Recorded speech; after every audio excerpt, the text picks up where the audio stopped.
Hi, I'm Ali, salon director at the Head Gardener Hair Salon in Inverness, and I'm delighted to be sponsoring this brilliant new podcast called Lump. It's honest, raw, challenging, funny, and very, very sweary. But let's face it, cancer is a bit bloody sweary. One last thing, make sure you rate, like, and share Lump wherever you get your podcasts. Thanks a million, and over to Pennie.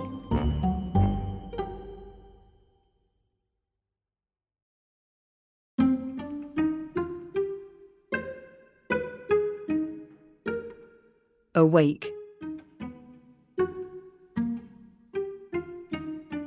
I lie back in the bath and search for relief from the constant pain in my armpit.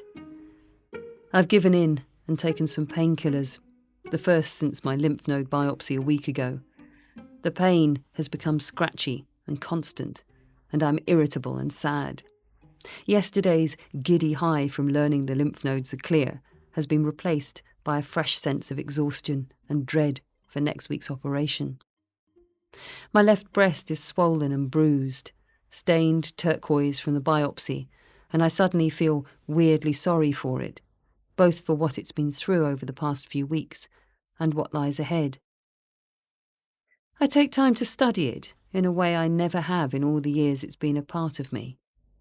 Pushing aside the bath bubbles, I focus in on the scattering of freckles across the left side of my chest, trying to memorize them and wondering if they'll survive the mastectomy.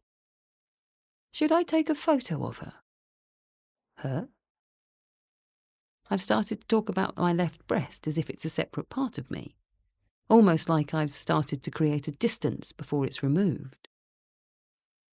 I'm crying again as I take a sip of wine, although I can't quite articulate what I'm crying for.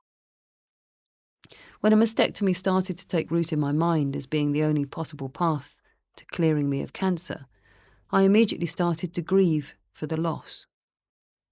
I've never been very keen on my body, rather the opposite in fact.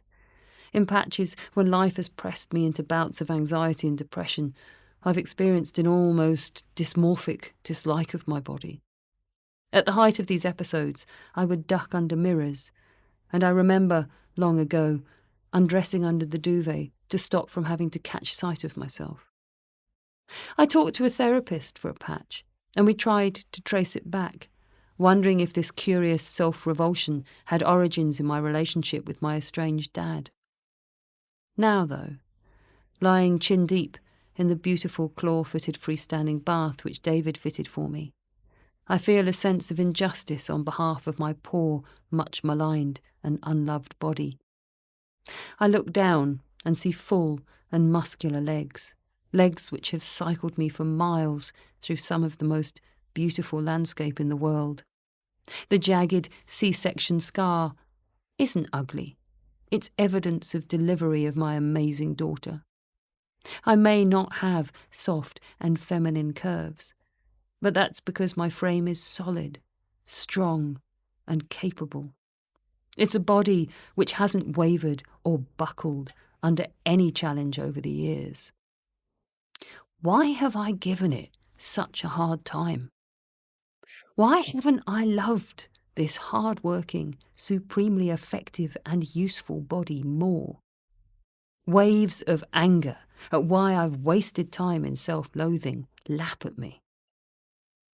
If I'm allowed to be so bold as to draw up a wish list of the positive things I hope cancer leaves me with, and yes, there are positives from cancer, many of them, then high up that list, I want it to leave me with self-love in place of self-loathe. But I'm not sure how to resolve my newfound self-love with the insistent move towards Tuesday's operation. I feel like I'm in a slow-motion car crash, and I can't unbuckle my belt to step out. Everyone I know, all the people I love, with the best of intentions, are bunching together, pushing the car at the wall, egging it on, and although I'm leaning back, straining in my seat, pumping the brake with my foot as hard as I can, nothing will stop the inevitable carnage. On Tuesday, My surgeon will cut away my breast, push, persuade, twist and rearrange what's left of my body into a shadow of its former shape, then stitch me tight inside this new shell. I feel horrified, undone, sick. I reach for the imaginary gear stick and slam the car into reverse. I want to unravel this life, rewind back to the unknown moment in my past when the cells in my left breast decided to divide, change, and run off on their own unchecked course.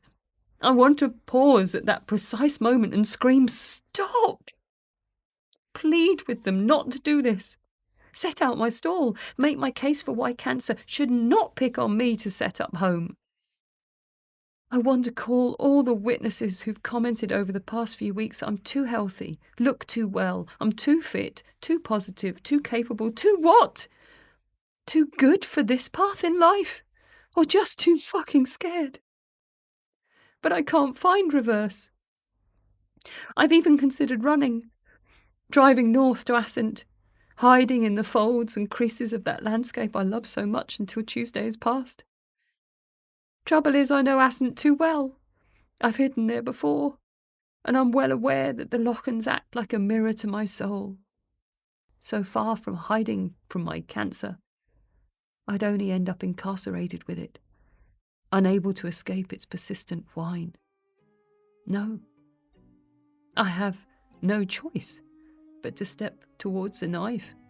And while my family and my friends smile gently, nodding encouragement, telling me this soon will be fixed and consigned to the past, inside, I silently buck and kick. A toddler who's arching against the tightening strap of their safety seat, furious that I'm being left with no choice.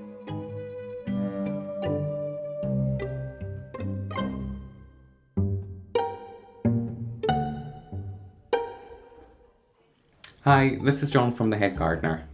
If you're enjoying the Lump podcast, make sure you subscribe so you never miss an episode. And don't forget to leave a review wherever you get your podcasts and share it with everyone you know, because let's face it, cancer affects everyone around us in one way or another. We hope you enjoy listening to Lump as much as we all do. So next time you're in the salon, tell us how much you're loving Lump podcast and we'll give you a free gift. Coming up in the next episode. I wonder how many people I walk past each day, in the supermarket, on the school run, heading for work, are going through a similar battle to my own, silently, invisibly, numbly going through the motions because, as much as anything else, like me, they've no idea what else to do. Lump is written and presented by Pennie and produced by Adventurous Audio.